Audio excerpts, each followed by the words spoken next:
is temporary.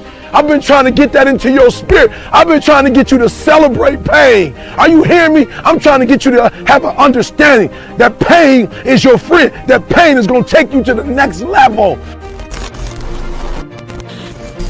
I had a dream job. I had 2 gigs. The first one I got fired. The second one, it was so toxic, I had to walk away. I had pain going through. There was days I didn't want to get up. There was days I didn't want to put my clothes on. There was days I didn't want to face the world. But this is only the beginning. This is not the end. And so I was blessed because I went through so much pain that pain pushed me to prosperity.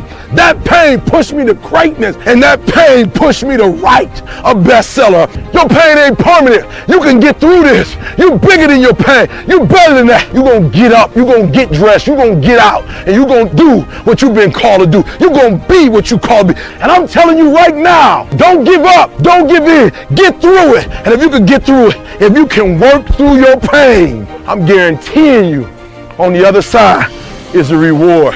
Pain is not permanent. It's necessary you take responsibility for it, that you make it happen, that you don't give up, that you don't take any objection or disappointment or defeats personally, that you keep on keeping on, that you realize that's a part of the program.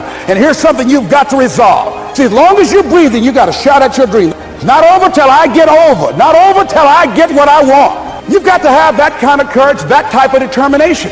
If you want to make it happen, it's you. You've got to make that happen. Easy is not an option. As you go through the challenges of life and you look at it and embrace whatever comes to you, don't run from it. Step toward it. Don't try and duck it like most people do. See, most people want it easy. See, easy come, easy what? Easy go.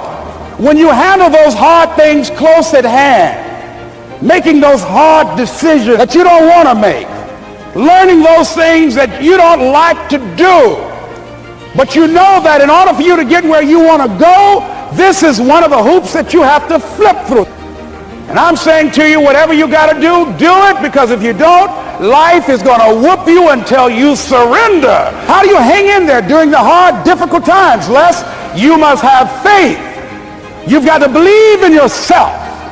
You've got to believe in your abilities. You've got to believe in your service, your company, your ideas. You've got to have faith. And that faith gives you patience. That it's not going to happen as quickly as you want it to happen. A lot of things are going to happen that will catch you off guard. And so therefore you've got to deal with and handle it as it comes. And not only that, but that faith and patience drives you into action. You've got to keep moving and keep plugging away. When you're working at your dream, somebody said the harder the battle, the sweeter the victory.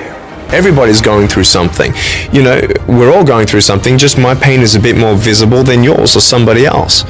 There was one day I remember when I was 6 years old, I had a very, very hard day at school. And I looked in the mirror and said, okay, Nick, I'm talking to myself. I'm saying, Nick, what do you have that is good, that no one can change, that no one can argue with? And I looked myself in my eyes and I said, hey, you got some good looking eyes. There are some things in life that are out of your control and you got to live with. The choice that we have, though, is either to give up or keep on going. I want to ask you, what are you going to believe? Are you going to believe in yourself? Are you going to believe everybody else's judgment on you? Are you going to believe people when they say that you're a failure? You can only take one step at a time. I don't care how big your step is, it's only one step at a time. You can't do 2 steps in one. You take steps in this direction, you take steps in that direction.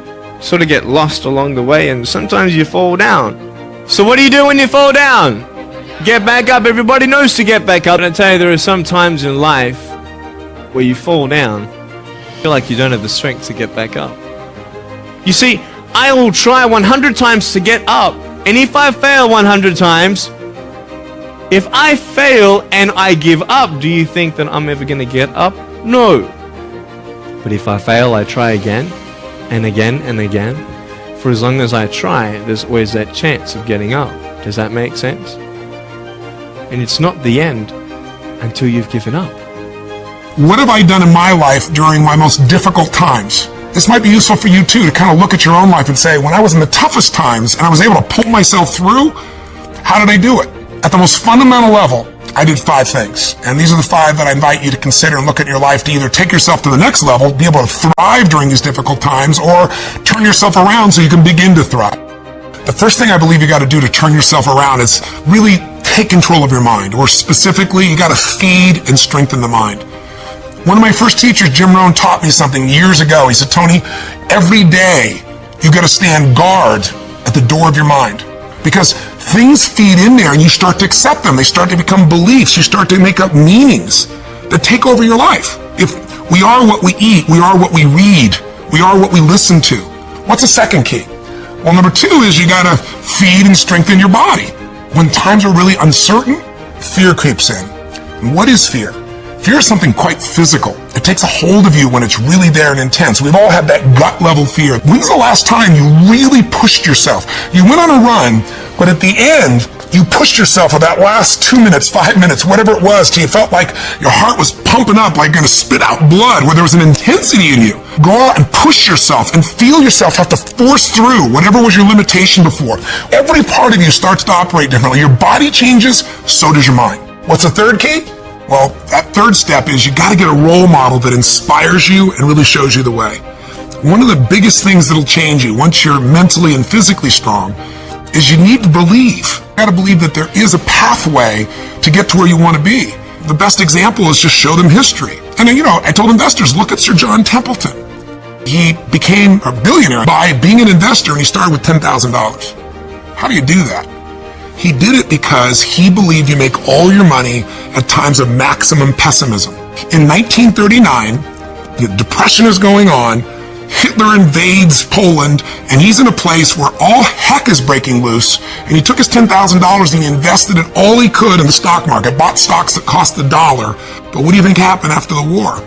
Things got back to normal. He became a billionaire from those investments. We all need contrast sometimes. Not only role models of how to get it done and be successful, but role models of how to deal with our problems and our challenges. So get a role model that'll inspire you and show you the way. And the fourth key now is you've got to get a proven plan, and you got to take massive action. Just remember, progress equals happiness. If it doesn't work, just change your approach. And then number 5, most importantly of all of them, feed and strengthen your spirit. There's only one way to do that. It's to find what you're grateful for and to take time to think about what it is that's so lucky in your life. And when most importantly, what feeds your spirit is to give. To find a way to do something for someone else who's worse off than you are. It's about strength, and it's about perspective, it's about action, it's about emotion, and it's about heart. Ultimately, you're doing this because some part of you knows that you're here in life not just to get, but to give.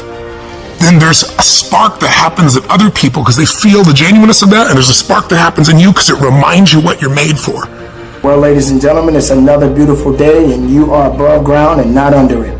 If you're putting yourself in a position where you're being hard on yourself and you don't feel that you're worthy of something, that means that some things that it is that you are seeking and certain things that you really ultimately need rather than just want, it has to be some form of worthiness connected to it. What are you prepared to do? How far are you willing to go? What type of sacrifices are you willing to make? Or are you in a position to give excuses all of your power? Are you willing to let excuses control the life that you've been given? Being hard on yourself to some degree may be okay. But when you start to have a pity party, when you start to put yourself in a position as if your life is over, then shame on you, because your life is not over. Now, what are you going to do about it? Are you going to pretend that you're being something that you know you're not? Or are you going to realize that just maybe you got to work just a little bit harder, regardless of what it is, to get exactly what it is that you are seeking? Let's talk a little bit about failure. First of all, get over yourself. You're going to eventually get to a point where you are going to fail at something. But as long as you're moving forward and doing something that is going to make you better each day, that's a good thing. Failing does not mean that it's over for you. Failure means that you're learning something about you. Don't beat yourself down because today you having that day and you just thinking to yourself, well, I'm not that good at this. Well, if you're not that good at it, then do something about it and work on it so you can be good at it. And once you overcome that, find something else that you're going to probably fail at. You gotta fail. Because when you fail, that's when you learn.